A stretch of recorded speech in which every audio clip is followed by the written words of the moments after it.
Radio BDL, les voix des bords de Loire.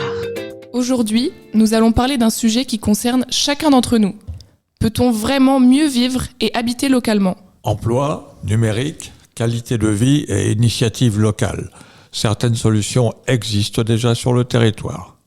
Mais comment les habitants vivent-ils cette réalité au quotidien ?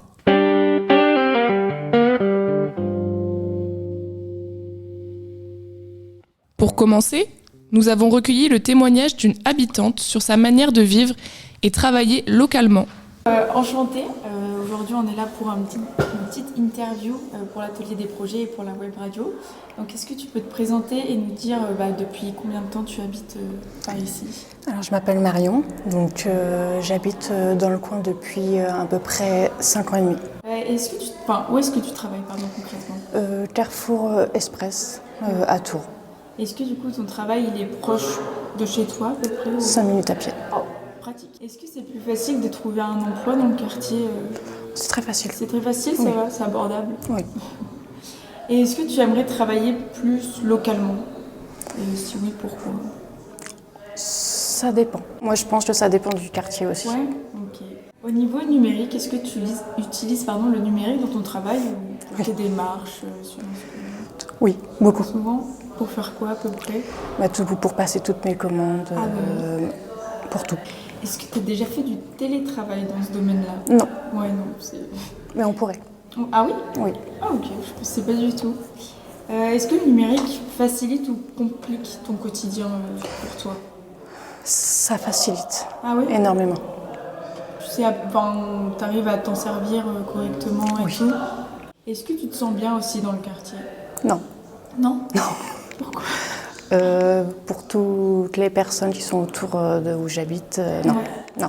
À l'inverse, qu'est-ce que tu apprécies quand même dans le quartier ? Il y a certaines personnes qui sont très agréables.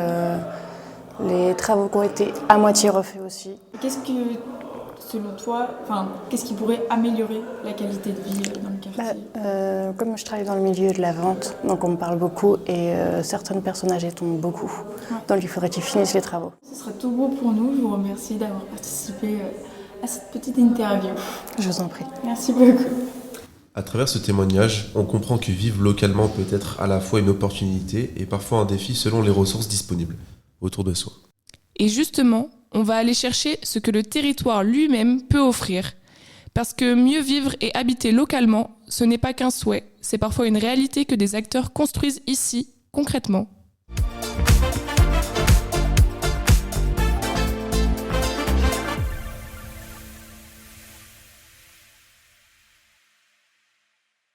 Et justement, derrière ces changements, il y a des acteurs qui travaillent concrètement pour améliorer le quotidien des habitants. Nous avons donc recueilli la parole d'un acteur local engagé sur le territoire. Bonjour à tous, merci à Olivia de participer à notre podcast. Pouvez-vous vous présenter et présenter également votre structure et votre rôle dans le quartier ? Bonjour, je suis Olivia Chebulançan, donc animatrice facilitatrice à l'atelier de projet, qui est un tiers-lieu de compétences. La structure, l'atelier des projets, donc inauguré en septembre 2024, a vraiment vocation à être un lieu d'accueil, d'échange, d'information, de formation à l'attention des habitants du quartier prioritaire Bord-de-Loire, mais pas seulement, aussi des stagiaires de la formation professionnelle, que ce soit des stagiaires qui sont en formation à l'AFPP, mais pas que, dans tous les organismes de formation qui dispensent des formations financées par la région Centre. La structure donc en elle-même, donc c'est un lieu qui propose différents espaces pour différentes fonctions. Et donc du coup, vraiment, elle a en tout cas vocation à faire monter en compétence les personnes accueillies, quel que soit leur parcours, leur projet. Vraiment, la structure en elle-même a toute son importance dans le quartier, puisque vraiment, parfois, c'est aussi pousser la porte et aller vers de l'information et ensuite accéder à de la formation. Et donc, nous, c'est notre rôle d'accompagner toutes ces personnes qui poussent la porte de l'atelier des projets. Et le rôle dans le quartier, je dirais qu'il y a un rôle essentiel, puisque du coup, effectivement, on va être complémentaire d'autres lieux que sont le centre social Courteline, le GEM 37. Nous, notre rôle, il est vraiment aussi dans la compétence, dans la montée en compétence des personnes accueillies. Et voilà, au-delà de ça, on est un lieu d'accueil, mais aussi un lieu qui peut permettre de mener à bien ces projets. Et donc voilà, c'est tout le rôle dans le quartier et le bien fondé d'être là dans ce quartier prioritaire qui est le quartier prioritaire Bord-de-Loire. Pouvez-vous nous dire comment vous accompagnez les habitants vers l'emploi ? Alors concrètement, accompagner les habitants vers l'emploi, c'est d'abord être à l'écoute de leurs besoins, parce qu'on n'est pas tous au même stade quand on vers l'emploi. Accéder à l'emploi, il y a différents stades. Donc soit on est prêt, donc ça peut être juste gagner en confiance, en estime de soi. Et là, on peut proposer de mettre à disposition nos espaces comme le Rapid MOOC pour pouvoir faire un CV vidéo, se mettre en avant, se vendre plus facilement auprès des entreprises. Mais on peut aussi avoir besoin d'un accompagnement un peu plus important. Et donc cet accompagnement plus important, ça va passer par exemple refaire le CV, refaire la lettre de motivation, etc. Selon vous, est-ce qu'il y a assez d'opportunités locales aujourd'hui ? Alors, les opportunités locales, je pense que oui, parce que du coup, en fait, il faut juste connaître les métiers en tension. C'est-à-dire que les métiers en tension, c'est les services d'aide à la personne, c'est la restauration, c'est l'accompagnement aussi des personnes âgées. Donc aujourd'hui, dans le quartier, on a un certain nombre de structures, que ce soit des restaurants, on a la maison de retraite, on a également des structures comme les crèches, etc. Donc je pense que ça, il y a de l'emploi dans ces secteurs-là. Donc juste, encore faut-il savoir quelles sont les attentes par rapport à ces métiers. Est-ce que ça peut correspondre ? Et puis aller vers ces emplois qui recrutent. Donc voilà. Donc je pense que la connaissance du tissu local, de ce qui existe et des métiers en tension sont des opportunités pour les personnes qui cherchent un emploi. Encore faut-il que il y ait de l'emploi. Donc voilà. Donc il faut faire correspondre les offres avec les profils des personnes. Quelles solutions existent pour favoriser l'emploi de proximité ? Alors, pour moi, l'emploi de proximité, les solutions qui existent, c'est le réseau, faire réseau. C'est-à-dire qu'il faut évidemment connaître ce qui existe localement, donc là où dans ce quartier Bord-de-Loire, et puis connaître aussi, connaître les personnes pour aller plus facilement vers elles. Voilà. Après, nous aussi, on peut accompagner les personnes parce qu'on peut aussi faire de la découverte métier. On a des moyens de faire des découvertes métiers. Donc, on peut aussi être un moyen de faire réseau entre les habitants et les personnes qui recrutent dans le quartier. Donc, d'ailleurs, avec grand plaisir. C'est-à-dire qu'on peut développer ça et proposer des initiatives à l'atelier des projets pour faire réseau. Et donc voilà, donc les solutions pour moi c'est faire réseau et il existe de multiples façons de faire réseau et donc voilà. Maintenant on va passer au côté numérique. Du coup, pour vous, quelle place prend le numérique dans l'accompagnement des habitants ? Alors, le numérique il est essentiel aujourd'hui, on ne peut pas faire sans numérique. Donc encore une fois c'est toujours dans la même approche que pour l'emploi, c'est-à-dire qu'on a des étapes de connaissance et de maîtrise du numérique. On n'est pas tous logés à la même enseigne, on n'a pas tous les mêmes possibilités. On a tous les mêmes possibilités, mais on n'a pas tous au départ les mêmes acquis. Donc, il faut faire monter en compétences. Et nous, c'est vrai que du coup, l'idée de l'atelier de projet, c'est ça, c'est d'accompagner les personnes, quels que soient au départ leurs besoins, et de leur proposer des solutions pour monter en compétences numériques. Donc voilà. Donc l'accompagnement des habitants c'est essentiel. En tout cas du point de vue numérique parce que du numérique il y en a partout aujourd'hui. Et donc voilà. Donc nous notre rôle c'est ça aussi, c'est d'accompagner ces personnes. Est-ce que le télétravail est une vraie solution selon vous ? Alors, quand on dit solution, ça veut dire qu'il y a un problème. Et pour moi, en fait, on ne peut pas mettre du télétravail absolument partout. Alors après, ça dépend des tâches. Et il y a des tâches qui vont qui vont favoriser le télétravail, puisque des tâches peut-être de réflexion, etc. Tout dépend des missions qu'on a dans l'emploi.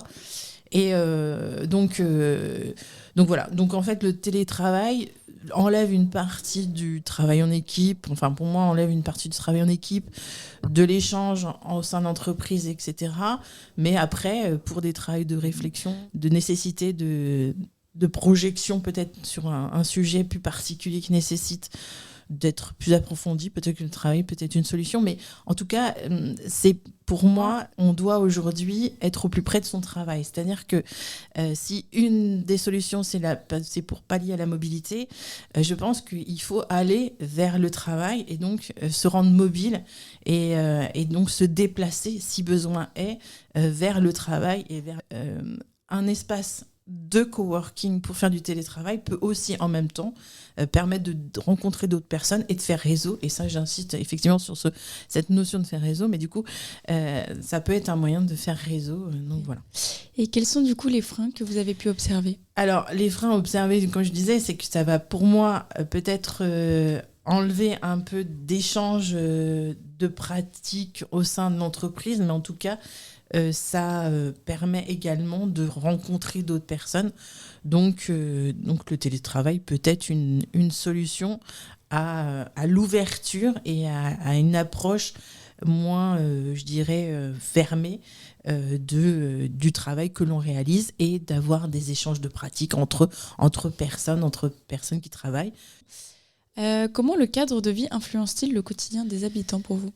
Et encore une fois, c'est le vivre ensemble. C'est-à-dire que je pense qu'il faut avoir sa place au sein du quartier, avoir fonctionné en mode échange, convivialité. Pour moi, c'est très important. L'épanouissement passe par le fait de se sentir inséré dans le quartier, d'avoir toute sa place. Le cadre de vie, donc c'est aussi des règles, c'est-à-dire respecter les uns les autres, savoir où ce qu'il est possible de faire et ne pas faire. C'est se poser des limites aussi. Est-ce que des actions locales amélioreraient la qualité de vie ? Alors évidemment, puisque du coup, je pense que c'est la connaissance des uns des autres, le fait de se sentir, d'aller vers, de permettre des événements festifs, tout ça sont essentiels. Nous, à l'Atelier des projets, on fait en sorte de proposer, certes, beaucoup d'actions vis-à-vis de l'emploi, du numérique et de la transition écologique.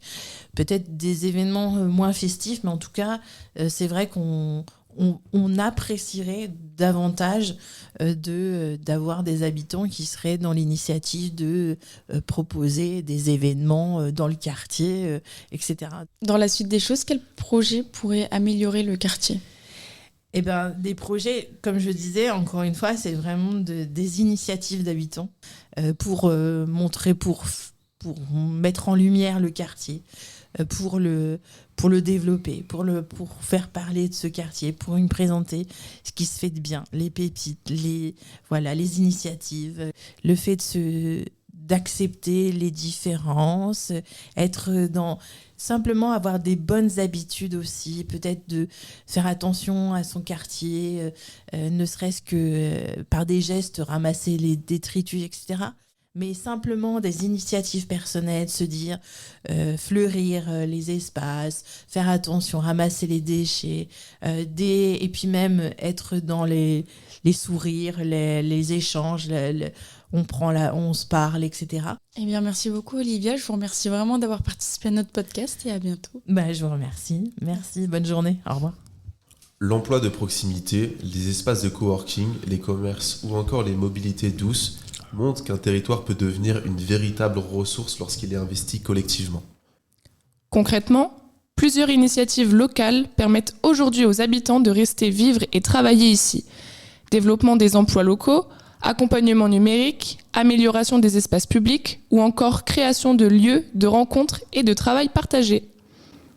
Merci à notre habitant et à notre intervenant pour leur témoignage et leur regard sur le territoire. Retrouvez-nous prochainement pour un nouvel épisode consacré aux réalités vécues dans notre quartier.